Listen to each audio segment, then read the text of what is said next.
Hello friends, आज के इस वीडियो में हम बात करने वाले हैं हिबिस्कस के बारे में। क्या हिबिस्कस पे कलियां नहीं बन रही हैं, जैसे तैसे अगर बन भी रही हैं तो गिर जा रही हैं खिलने से पहले ही, या फूल काफ़ी छोटे आकार के खिल रहे हैं। तो इन सभी प्रॉब्लम्स का एक ही सॉल्यूशन है और वो मैं आपके साथ शेयर करूंगी जो मैंने आजमाया है। आज इसको आजमाने के बाद मेरे कलियां नहीं गिर रही हैं, फ्लावर्स भी बड़े साइज के खिल रहे हैं और पौधा बिल्कुल स्वस्थ है। इसको फूलों वाले पौधों के साथ साथ आप सब्जियों वाले पौधे में भी बेहिचक डाल सकते हैं। उसके फूल भी आप के प्लांट से नहीं गिरेंगे। तो वो क्या है, कैसे बनाया जाता है, कब कब डाला जाता है, वो सभी चीज़ें मैं आपके साथ शेयर करूंगी। तो आपका अपने ही gardening channel gardening with moms में एक बार फिर से बहुत बहुत स्वागत है।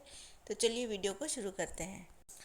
ये देखिए दोस्तों, ये मेरा हिबिस्कस का एक प्लांट है। 3 से 4 प्लांट हैं मेरे पास हिबिस्कस के, अलग अलग वैरायटीज़ के। तो आपका प्लांट किसी भी वैरायटी का हो, लेकिन अगर वो हिबिस्कस का है या फिर कोई अन्य फूलों वाला पौधा भी हो जिसकी कलियां गिर जा रही हैं या नहीं बन रही हैं, तो आप उसमें ये फर्टिलाइज़र डाल सकते हैं।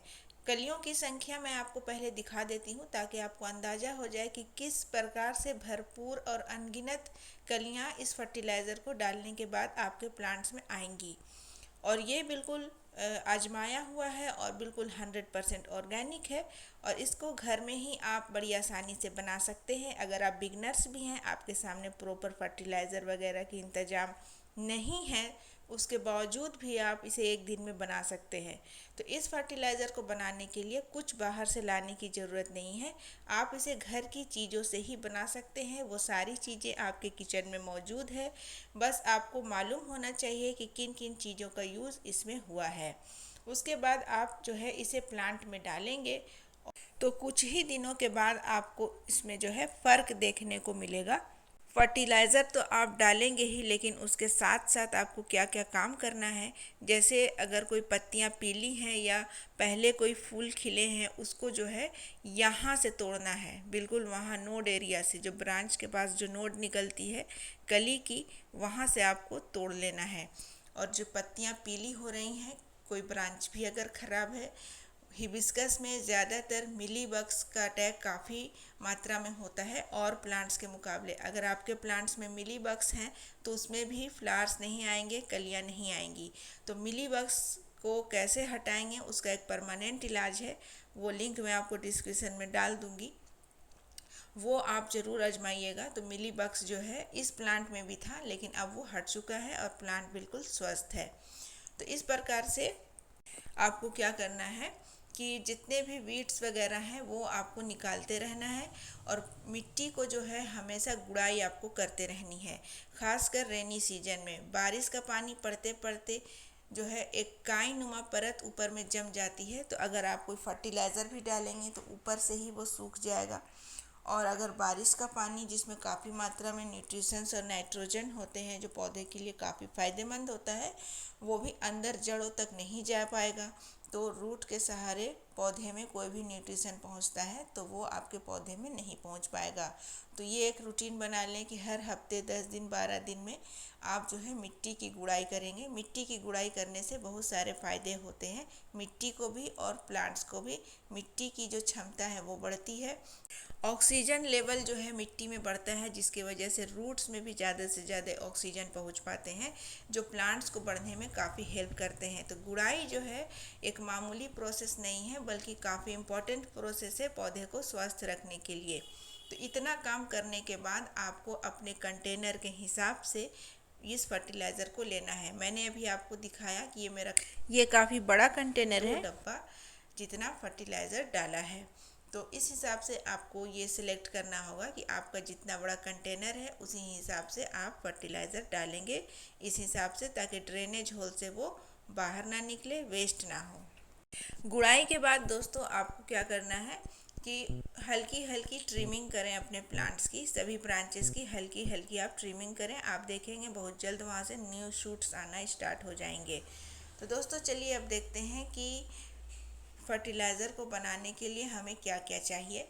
और इस फर्टिलाइज़र को बनाने के लिए ना कोई सुखाने की ज़रूरत है और ना ही उबालने की ज़रूरत है। अभी रेनी सीजन में इसको सुखाना काफ़ी मुश्किल है, बार बार बारिश हो जाती है, इसीलिए मैं इसका ड्राई फॉर्म आपको नहीं बता रही हूँ, लिक्विड फॉर्म आपको बता रही हूँ, जो बस एक दिन में बन करके तैयार हो जाएगा। तो दोस्तों यहाँ पर हमने लिया है 2 केले के छिलके, 2 आलू के छिलके और 1 चम्मच फ्रेश चाय पत्ती। बहुत से लोग हैं जो चाय पत्ती नहीं स्टोर करते हैं, तो उनके लिए मैं फ्रेश चाय पत्ती कैसे यूज करना है वो भी आज मैं बताऊंगी।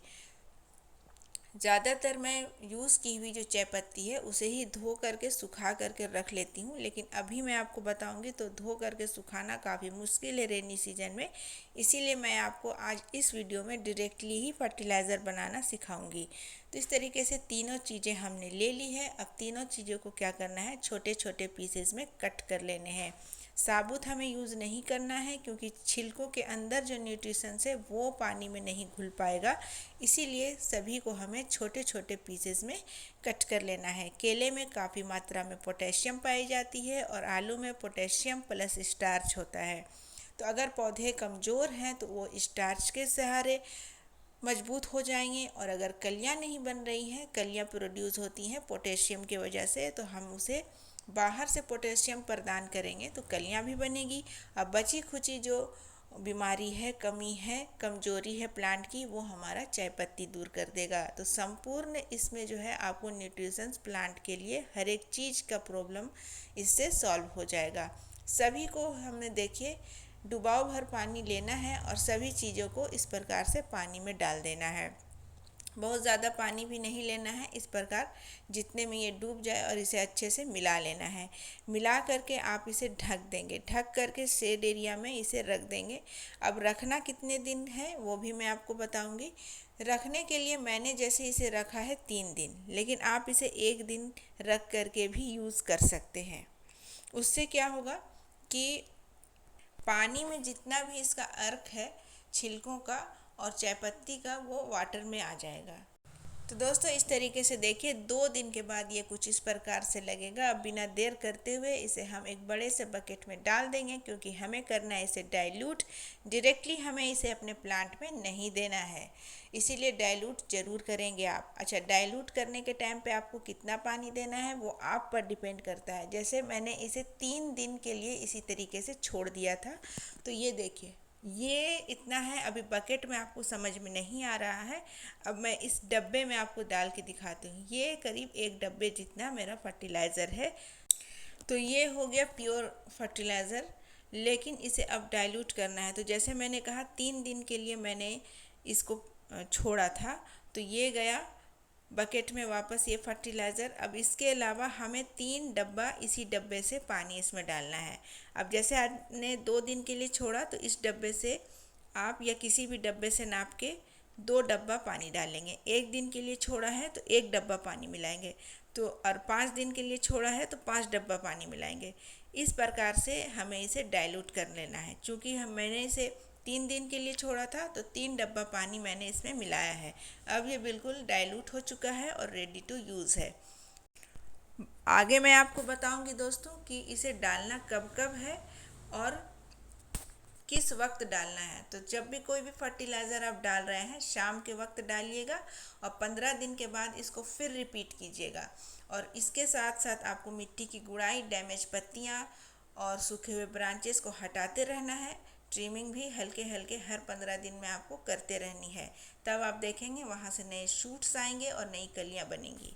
दोस्तों आपने देखा कि जैसे ही मैंने ये फर्टिलाइज़र डाला वो झट से नीचे चला गया। पानी मिट्टी में बिल्कुल जमना नहीं चाहिए। तो इस तरीके का मिट्टी आप कैसे बनाएंगे तो उसका लिंक आपको डिस्क्रिप्शन में डाल दूंगी, आप ज़रूर जाके देखिएगा। दोस्तों आगे मैं आपको दिखाऊंगी कि इसके अलावा मैंने कौन से प्लांट में इसे डाला और क्या रिजल्ट मिला, और सबसे इम्पोर्टेंट इसे कब नहीं डालना है वो जानना आपके लिए बेहद ज़रूरी है।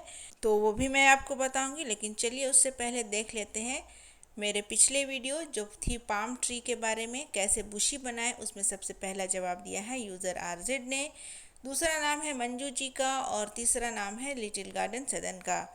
छोटे से पॉट में कैसे बड़ा सा पौधा हम ग्रो करेंगे अच्छे से, तो सबसे पहला नाम है हरपिंदर कौर का। और पॉटिंग मिक्स बनाएं जैसा आपको पसंद हो, कैसे बनाएं, तो उसने सही जवाब दिया है संजय दुग्गल जी। और अगर आपके पौधे में ग्रोथ रुकी हुई है तो कैसे ग्रोथ को स्टार्ट करें, इसमें सही जवाब दिया है विनी लोबो ने। तो दोस्तों ये मेरा खरबूजे का प्लांट है और इसमें भी ये फर्टिलाइज़र मैं डाल रही हूँ, और खरबूजे का साइज और शेप काफ़ी अच्छा आता है इसके वजह से। और सबसे बड़ी चीज़ जो है, इसमें डालने से इसके जो फूल होते हैं वो गिरते नहीं हैं। कई बार हमें शिकायत होती है कि सब्जियों के फूल तो आ रहे हैं लेकिन वो गिर जा रहे हैं, तो आप इस फर्टिलाइज़र का इस्तेमाल कीजिए, आपके फूल नहीं गिरेंगे।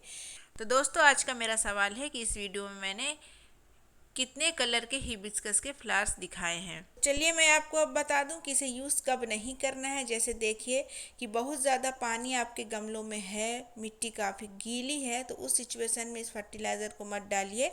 2 से 3 दिन वेट कर लीजिए, मिट्टी थोड़ी सी ड्राई हो, तो उसके बाद आप इस फर्टिलाइज़र को डालेंगे तो ज़्यादा बेनिफिट होगा। अगर आपके यहाँ लगातार बारिश हो रही है तो मजबूरी में आप इसे डाल सकते हैं, नहीं तो ट्राई कीजिए मिट्टी को थोड़ा सूखने के लिए। जैसे इस गमले में मैंने देखिए पानी नहीं डाला है कल से, तो थोड़ा सा मिट्टी इसका ड्राई हो गया है ताकि मैं इस फर्टिलाइज़र को डाल सकूँ। और दोस्तों, आप मुझे अब इंस्टाग्राम पर फॉलो कर सकते हैं। इंस्टाग्राम की लिंक मैं आपको डिस्क्रिप्शन में शेयर कर दूंगी, आप वहां से मुझे फॉलो करके डीएम कर सकते हैं और अपने प्लांट से रिलेटेड प्रॉब्लम मुझे वहां भी शेयर कर सकते हैं। वहां भी मैं आपके मैसेजेस का जवाब दूंगी, और यहाँ पर भी कमेंट करना बिल्कुल मत भूलिएगा। तो दोस्तों, आज के वीडियो के लिए इतना ही। जब आप ये फर्टिलाइज़र डालें और आपका एक्सपीरियंस कैसे रहा, तो वो शेयर करना मेरे साथ बिल्कुल मत भूलिएगा। तो मिलते हैं मेरे नेक्स्ट वीडियो में। ये वीडियो अच्छा लगा है तो वीडियो को लाइक, चैनल को सब्सक्राइब जरूर कीजिएगा। मिलते हैं मेरे नेक्स्ट वीडियो में, तब तक के लिए bye, take care, happy gardening.